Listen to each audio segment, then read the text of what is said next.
Hello, fellow teachers. Christensen here. If you were with us last week, I reviewed a doctrinal mastery lesson. They always end with an encouragement to review. Whatever we learned that day, let's try to review it so it sticks. That's easy to forget. So this might be a good day just to put a little review at the beginning of the lesson. Put a couple of the key phrases and the references on the board from the last few doctrinal masteries, and see if students can attach, and maybe have them close their eyes and see if they can say the phrase, and just a little bit of a review.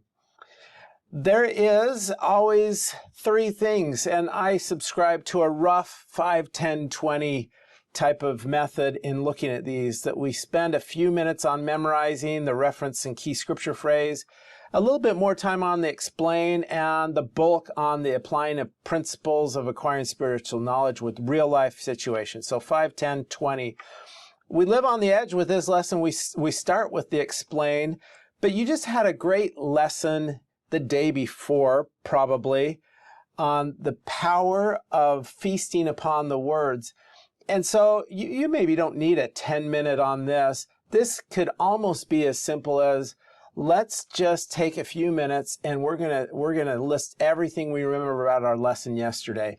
You even probably had students practice digging into the scriptures and asking what they can remember. It's sometimes fun to try to probe the memory. What do you remember about what verses did you look up? Do you remember what Sally said, what David said, the comment, the story, whatever it is? But we're just reviewing some of the things from the day before and explaining them to each other. And I think that's probably good. Maybe it won't take 10 minutes, and that's okay. The memorize portion has a little bit of a different idea that I liked. To have students do a little project. Now, we can spend more than 5 minutes, and I don't think we need to, or maybe even should. And so I might, as a teacher, say, fridge, what's on your fridge? Students tell us what do you have magnets on your fridge? Does anybody have phrases? And just say, today we're going to make a quick 5-minute fridge posting or magnet or something. And I would hand out a quarter sheet of paper. So you've just cut it in advance. Everybody gets a quarter sheet. And maybe you model it by you have a picture, and it does not need to be beautiful or perfect. In fact, that would just make it a better or more fun maybe. Something like this, a plate, and you're going to write on it the reference 2 Nephi 32:3, and then the phrase, feast upon the words of Christ, for behold, the words of Christ will tell you all things what you should do. And you can put it in a semicircle, or you could put something on the plate, and you could put words on the edges, whatever you want, but you're just showing a little creativity. All you need to have is the phrase and the reference somewhere there. And tell students they've got 2 minutes to create their fridge magnet. But as they do it, maybe have them quote the phrase together. Just say, while you're drawing, we're going to quote the phrase. Everybody say it out loud. And eventually they're going to show it, and they're going to have to say the phrase, feast upon the words of Christ, for behold, the words of Christ will tell you all things what you should do, without looking. And you're just going to do it a few fun times. You can tell them to send you a picture of it on their fridge. You know, they get a treat tomorrow if they bring a picture of that on their fridge in their house. Just something fun. But 5 minutes, you'll really need to trim that one back. Now, the last thing where we spend the bulk of our time is practice applications. And we know that these are more likely to be valuable if they're really applicable.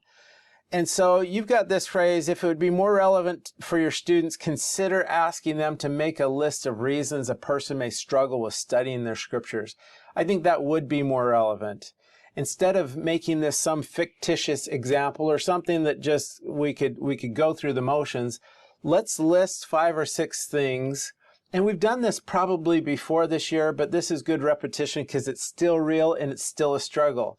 So whether it's I'm too busy, I'm too tired, the scriptures are boring to me, I don't like it, we want real answers.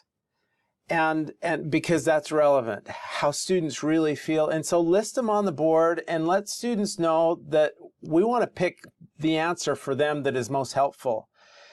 And if it's okay, if they're comfortable saying which one for them makes daily study most challenging to put their name on the board or to check the list.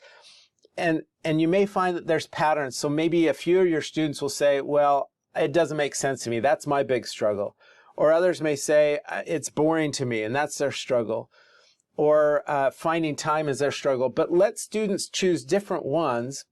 And I might modify this activity to say, we're going to put you in groups then with people who share your same concern.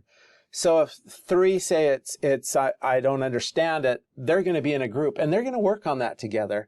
Those who don't have time are going to be in a group. Those who find it boring are going to be in a group. And what I did, I've created a document. It will be in the description below.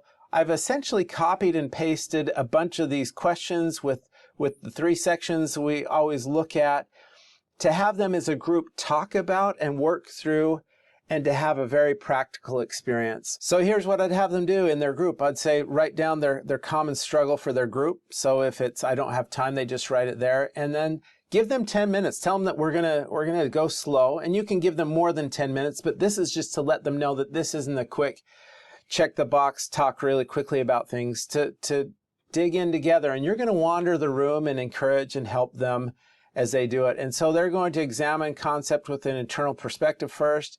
They're going to seek further understanding. This is where you will need to really encourage them and maybe be prepared to tell them where to look to find scriptures or quotes, whether it's the gospel topics sections, study helps, whatever it is, but be prepared to guide them and say, we're going to have you share some verses or some quotes from this. So you might want to write it on the back or in your journal. And then the section on acting in faith. And then when you're done with this, you can invite them to report to the group. What did you learn? What are your takeaways from this? Let's help each other. If you wanted, you can end the class, or you can share in the middle of the class this quote from Elder Scott that's really powerful. But this is a great lesson. It's practical. Hopefully we tie into the needs of our students and help them to realize and desire the blessings of feasting upon the words of Christ. Thanks for all that you do.